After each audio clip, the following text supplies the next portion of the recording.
तो कितने साल से ये दिनचर्या रही है सुबह शाम दौड़ाना पशुओं को? लगभग 3 साल से। 3 साल में ज्यादा बढ़ी या पहले भी होती थी ये? नहीं, पहले नहीं थे, 3 साल से ज्यादा हो गई है। मतलब कभी पता चला किसके हैं पशु, कहाँ से आते हैं? ये तो नहीं पता चलता है। तो रात में छोड़ के चले जाते हैं, इसे कुछ तो पता रात में कैसे रखवाली होती है? रहते हैं, जब सो जाते हैं ताकि खा के चले जाते हैं। बस। फसल नुकसान हो जाती फसल है। नुकसान तो ये ठंड में डर वर नहीं लगता रात को आप आ जाए ढेर सारे जानवरों को भी हमला कर दें? नहीं डर लगता है। हाँ? डर नहीं लगता। डर नहीं लगता। कभी ऐसा भी हुआ कि जानवरों ने हमला भी किया हो? नहीं। हमला नहीं किया है, लेकिन किया क्या जाए, डर लगेगा तो फसल नुकसान होगी। हाँ? तो फसल नुकसान होगी तो खाने के लिए दिक्कत हो जाएगा। तो किया ही क्या। तो रात में कैसे बचाते हैं? क्योंकि रात में अगर जानवर आ गए तो रात में कैसे बचाते हैं फिर फसल? रात में 2-3 बार आना पड़ता है जग जग के, और क्या। रात में ही? रात में आना। ठंड में?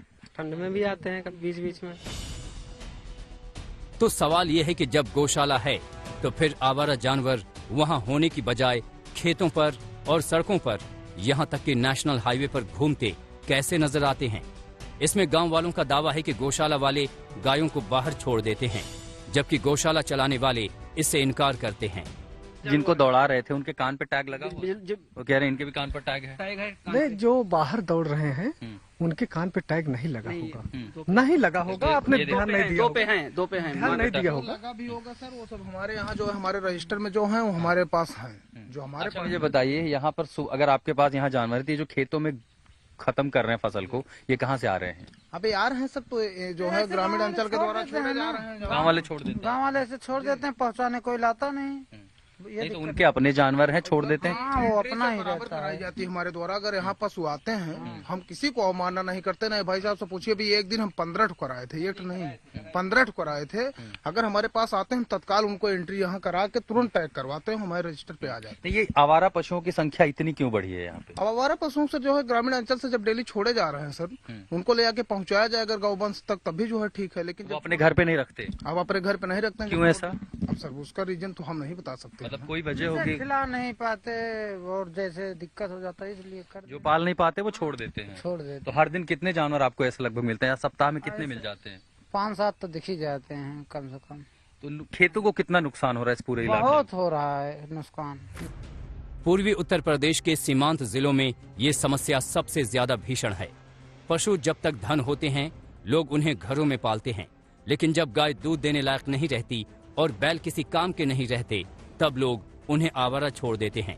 सरकार की ओर से व्यवस्थाओं के दावे तो किए गए हैं, लेकिन सड़कों पर घूमते आवारा पशु उन व्यवस्थाओं की पोल खोल रहे हैं। अभी देखिए किसी का खेत है और वो वहां घुस चुके हैं, गेहूं की फसल बोई गई है, खड़ी हो चुकी है और अब वो सारी फसल जानवरों का शिकार हो रही है। ये भी लावारिस पशु हैं। अब बचाव के लिए क्या हुआ है कि कई सारे जो गांव हैं वहां पर अब ये ऐसी कुछ व्यवस्थाएं की गई हैं, जैसे जो खेत हैं जहां पर फसल उगाई गई है, इस तरह की व्यवस्थाएं, जिनके पास बजट है, जिनके पास पैसा है, जो समृद्ध हैं, वो ऐसी बल्लियां लगा सकते हैं, कटीले तार लगा सकते हैं या फिर लकड़ियों का बंदोबस्त कर देते हैं। लेकिन जो गरीब किसान है सीमांत इलाकों में, वो आखिर क्या करे, वो कैसे बचाएं? तो फसल नहीं बचा सकते। और वो जो लावारिस पशु आपको दिखाई दे रहे हैं, आपकी फसल पूरी तरह से इलाके में चौपट कर, जो पिछले 3 सालों में लावारिस पशुओं का आतंक बहुत ज्यादा बढ़ा। साधन की जहां तक बात है तो केंद्र और राज्य सरकार किसानों को आर्थिक मदद भी देती है, मगर ये सारी मदद तब मायने नहीं रखती जब उसकी फसल ही तबाह हो जाती है। चुनावी रैलियों में विपक्ष इसी मुद्दे को बार बार उठा रहा है। फिलहाल पूर्वांचल में बुलडोजर पर बुल का मुद्दा हावी दिखता है। किसान खून पसीने से सींच कर अपनी फसल उगाता है ताकि परिवार की जरूरतें पूरी कर सके और उस खेती ही उसके पास सबसे बड़ा सहारा है। लेकिन उत्तर प्रदेश के कुछ क्षेत्रों में, चाहे वो अवध का हो, पूर्वी उत्तर प्रदेश हो, कई जिलों में आतंक आवारा पशुओं का है। यूं तो योगी सरकार ने कहा था कि इनके लिए पर्याप्त व्यवस्थाएं की जाएंगी, गौशालाएं बनी जाएंगी, लेकिन जब आप जमीन पर आके देखते हैं तो वास्तविक तस्वीर उन दावों के कहीं परे है। खड़ी फसल जानवरों का शिकार बन रही है, जानवर सड़कों पर बैठ जाते हैं, उससे हादसे हो रहे हैं और इन सब पर लगाम लगाते हुए कहीं पर प्रशासन दिखाई नहीं पड़ता। उत्तर प्रदेश के लिए और इन क्षेत्रों के लिए ये एक बड़ा मुद्दा ही नहीं बल्कि चुनावी मुद्दा भी है।